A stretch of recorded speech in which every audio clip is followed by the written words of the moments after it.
ओम गणपते नमः। भगवान गणेश की कृपा आप सब पर बनी रहे। आज आप सुनेंगे तिल चौथ की व्रत कथा जो हर घर में सुनी जाती है। वीडियो शुरू करने से पहले अगर आप भी चाहते हैं कि भगवान गणेश जी की कृपा आप सब पर बनी रहे तो एक वीडियो को एक लाइक ज़रूर करें और चैनल पर नए हैं तो चैनल को सब्सक्राइब करें। तो चलिए शुरू करते हैं आज की कथा। एक शहर में देवरानी जेठानी रहती थी। जेठानी अमीर थी और देवरानी गरीब थी। देवरानी गणेश जी की भक्त थी। देवरानी का पति जंगल से लकड़ी काटकर बेचता था और अक्सर बीमार रहता था। देवरानी जेठानी के घर का सारा काम करती और बदले में जेठानी बचा हुआ खाना, पुराने कपड़े आदि उसको दे देती थी। इसी से देवरानी का परिवार चल रहा था। माघ महीने में देवरानी ने तिल चौथ का व्रत किया। 5 आने का तिल व गुड़ लाकर तिलकुटा बनाया। पूजा करके तिल चौथ की कथा सुनी और तिलकुटा छींके में रख दिया और सोचा कि चांद उगने पर पहले तिलकुटा और उसके बाद ही कुछ खाएगी।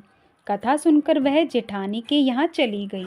खाना बनाकर जेठानी के बच्चों से खाना खाने को कहा तो बच्चे बोले, माँ ने व्रत किया है और माँ भूखी है। जब माँ खाना खाएगी हम भी तभी खाएंगे। जेठ जी को खाना खाने को कहा तो जेठ जी बोले, मैं अकेला नहीं खाऊंगा। जब चांद निकलेगा तब सब खाएंगे, तभी मैं भी खाऊंगा। जेठानी ने उसे कहा कि आज तो किसी ने भी अभी तक खाना नहीं खाया, तुम्हें कैसे दे दूं? तुम सुबह सवेरे ही बचा हुआ खाना ले जाना। देवरानी के घर में पति, बच्चे सब आस लगाए बैठे थे कि आज तो त्योहार है, इसलिए कुछ पकवान आदि खाने को मिलेगा। परंतु जब बच्चों को पता चला कि आज तो रोटी भी नहीं मिलेगी तो बच्चे रोने लगे। उसके पति को भी बहुत गुस्सा आया। कहने लगा, सारा दिन काम करके भी 2 रोटी नहीं ला सकती तो काम क्यों करती हो? पति ने गुस्से में आकर पत्नी को कपड़े धोने से मारा। धोना हाथ से छूट गया तो पाटे से मारा। वह बेचारी गणेश जी को याद करती हुई रोते रोते पानी पीकर सो गई। उस दिन गणेश जी देवरानी के सपने में आए और कहने लगे, धोने मारी पाटे मारी, सो रो रही है या जाग रही है? वह बोली, कुछ सो रही हूँ, कुछ जाग रही हूँ। गणेश जी बोले, भूख लगी है, कुछ खाने को दे। देवरानी बोली, क्या दूँ? मेरे घर में तो अन्न का एक दाना भी नहीं है। जेठानी बचा हो कुछ खाना देती थी, आज वह भी नहीं मिला। पूजा का बचा हुआ तिलकुटा छीके में पड़ा है, वही खा लो। तिलकुटा खाने के बाद गणेश जी बोले, धोने से मारी पाटे से मारी, निमिटाई लगी है, कहाँ निमटे? वह बोली, यह पड़ा घर, जहाँ इच्छा हो वहाँ निमट लो। फिर गणेश जी बच्चे की तरह बोले, अब कहाँ पहुँचूँ? नींद में मग्न अब देवरानी को बहुत गुस्सा आया कि कब से तंग किए जा रहे हैं। सो बोली, मेरे सर पर पहुँचो। और कहाँ पहुँचोगे? सुबह जब देवरानी उठी तो यह देखकर हैरान रह गई कि पूरा घर हीरे मोती से जगमगा रहा है। सिर पर जहाँ विनायक जी पोंछनी कर गए थे वहाँ हीरे के टीके व बिंदी जगमगा रहे थे। उस दिन देवरानी जेठानी के यहाँ काम करने नहीं गई। बड़ी देर तक राह देखने के बाद जेठानी ने बच्चों को देवरानी को बुलाने भेजा। जेठानी ने सोचा, कल खाना नहीं दिया इसलिए शायद देवरानी बुरा मान गई है। बच्चे बुलाने गए और बोले, चाची चलो, माँ ने बुलाया है, सारा काम पड़ा है। देवरानी ने जवाब दिया, अब उसकी ज़रूरत नहीं है, घर में सब भरपूर है। गणेश जी के आशीष से बच्चों ने घर जाकर माँ को बताया कि चाची का तो पूरा घर हीरे मोतियों से जगमगा रहा है। जेठानी दौड़ती हुई देवरानी के पास आई और पूछा कि यह सब कैसे हुआ। देवरानी ने उसके साथ जो हुआ वो सब कह डाला। घर लौटकर जेठानी अपने पति से कहा कि आप मुझे धोने और पाटे से मारो। उसका पति बोला कि भली मानस, मैंने कभी तुम पर हाथ भी नहीं उठाया, मैं तुम्हें धोने और पाटे से कैसे मार सकता हूँ? वह नहीं मानी और जिद करने लगी। मजबूरन पति को उसे मारना पड़ा। उसने ढेर सारा घी डालकर चूरमा बनाया और छीके में रखकर सो गई।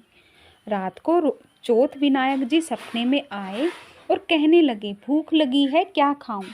जेठानी ने कहा, हे गणेश जी महाराज, मेरी देवरानी के यहाँ तो आपने सूखा तिलकुटा खाया था। मैंने तो झरते घी का चूरमा बनाकर आपके लिए छीके में रखा है। फल और मेवे भी रखे हैं, जो चाहे खा लीजिए। बाल स्वरूप गणेश जी बोले, अब निपटे कहाँ?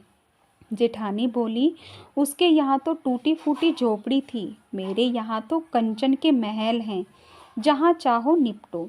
फिर गणेश जी ने पूछा, अब पहुँचूँ कहाँ? जेठानी बोली, मेरे ललाट पर बड़ी सी बिंदी लगाकर पहुँच लो। धन की भूखी जेठानी सुबह बहुत जल्दी उठ गई। सोचा घर हीरे जवाहरात से भर चुका होगा, पर देखा तो पूरा घर में गंदगी फैली हुई है। बहुत तेज बदबू आ रही थी। उसके सिर पर भी बहुत सी गंदगी लगी हुई थी।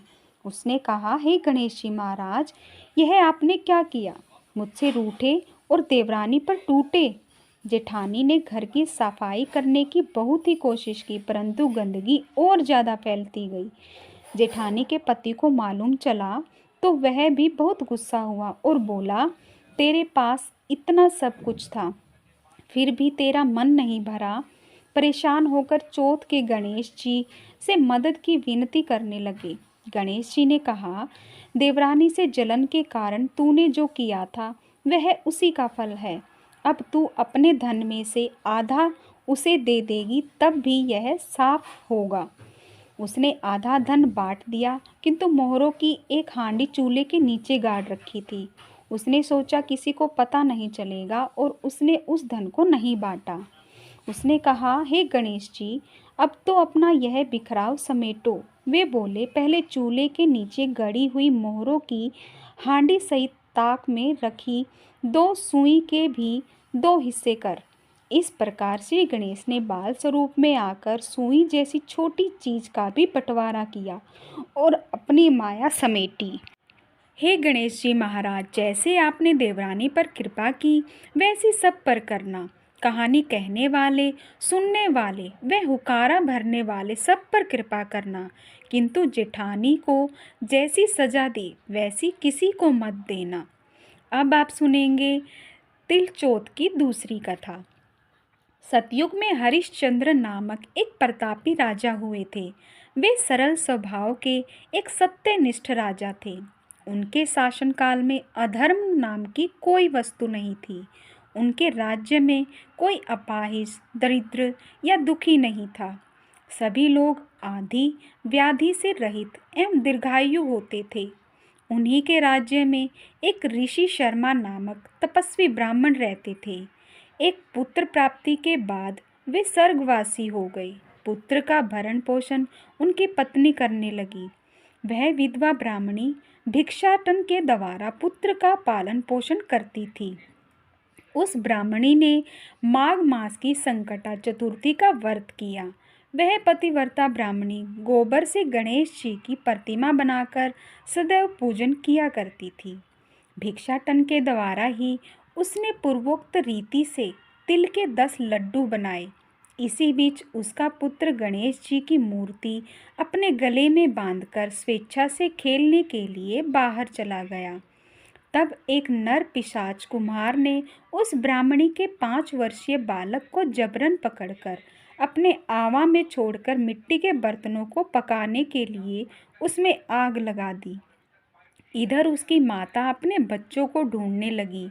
उसे ना पाकर वह बड़ी व्याकुल हुई। वह ब्राह्मणी विलाप करती हुई गणेश जी की प्रार्थना करने लगी, हे गणेश जी, आप इस दुखिनी की रक्षा कीजिए। मैं पुत्र के वियोग में व्यथित हूँ, आप मेरी रक्षा कीजिए। वह ब्राह्मणी इसी प्रकार आधी रात तक विलाप करती रही। प्रातःकाल होने पर कुम्हार अपने पके हुए बर्तनों को देखने के लिए आया। जब उसने आवा खोल के देखा तो उसमें जांघ भर पानी जमा हुआ पाया और इससे भी अधिक आश्चर्य उसे तब हुआ जब उसमें बैठे एवं खेलते हुए बालक को देखा। ऐसी अद्भुत घटना देखकर वह भयवश कांपने लगा और इस बात की सूचना उसने राज दरबार में दी। उसने राज्यसभा में अपने कुकृत्य का वर्णन किया। कुम्हार ने कहा, हे महाराज हरिश्चंद्र, मैं अपने दुष्कर्म के लिए वध योग्य हूँ। उसने आगे कहा, हे महाराज, कन्या के विवाह के लिए मैंने कई बार मिट्टी के बर्तन पकाने के लिए आवा लगाया, परंतु मेरे बर्तन कभी नहीं पके और सदैव कच्चे रह गए। तब मैंने भयभीत होकर एक तांत्रिक से इसका कारण पूछा। उसने कहा कि चुपचाप किसी लड़के की तुम बलि चढ़ा दो, तुम्हारा आवा पक जाएगा। मैंने सोचा कि मैं किसके बालक की बलि दूं। जिसके बालक की बलि दूंगा वह मुझे जीवित नहीं छोड़ेगा। इसी भय से ही, हे महाराज, मैंने दृढ़ निश्चय किया कि इसे ही बैठाकर आग लगा दूंगा। मैंने अपनी पत्नी से परामर्श किया कि ऋषि शर्मा ब्राह्मण मृत हो गए हैं। उनकी विधवा पत्नी भीख मांगकर अपना गुजारा करती है। वह लड़के को लेकर क्या करेगी? यदि मैं उसके पुत्र की बलि दूं तो मेरे बर्तन पक जाएंगे। मैं इस जघन्य कर्म को करके रात में निश्चिंत होकर सो गया। प्रातःकाल जब मैंने आवा खोलकर देखा तो क्या देखता हूँ कि उस लड़के को मैंने जिस स्थिति में बैठाकर वह उसी स्थिति में बैठा मिला और उसमें जांघ भर पानी भरा हुआ था। इस भयावह दृश्य से मैं कांप उठा और इसकी सूचना देने आपके पास आया हूँ। कुम्हार की बात सुनकर राजा बहुत ही विस्मित हुए और उस लड़के को देखने आए। बालक को प्रसन्नतापूर्वक खेलते देखकर मंत्री से राजा ने कहा कि यह क्या बात है, यह किसका लड़का है, इस बात का पता लगाएं। इस आवे में जांघ भर जल कहाँ से आया? इसमें कमल के फूल कहाँ से खिल गए? इस दरिद्र कुम्हार के आवे में हरी भरी धूप कहाँ से उग गई? बालक को ना तो आग की जलन हुई, ना तो इसे भूख प्यास ही है। यह आवे में भी वैसा ही खेल रहा है, मानो अपने घर में खेल रहा हो। राजा इस तरह की बात कह ही रहे थे कि वह ब्राह्मणी की वहाँ बिलखती हुई आ पहुँची। वह कुम्हार को कोसने लगी। जिस प्रकार गाय अपने बछड़े रंभाती है, ठीक वही अवस्था उस बुढ़िया की थी। वह बुढ़िया बालक को गोद में लेकर प्यार करने लगी और कांपती हुई राजा के सामने बैठ गई। राजा हरिश्चंद्र ने पूछा कि हे ब्राह्मणी, इस बालक के ना जलने का क्या कारण है? क्या तू कोई जादू जानती है या तूने कोई धर्म आचरण किया है जिसके कारण बच्चे को आँच तक नहीं आई? राजा की बात सुनकर ब्राह्मणी ने कहा कि हे महाराज, मैं कोई जादू नहीं जानती और ना ही कोई धर्म आचरण, तपस्या, योगदान आदि की प्रक्रिया जानती हूँ। हे राजन, मैं तो संकट नाशक गणेश चतुर्थी का व्रत करती हूँ। उसी व्रत से मेरा पुत्र जीता जागता बचा है। राजा ने संपूर्ण नगरवासियों को गणेश जी का व्रत करने का आदेश दिया।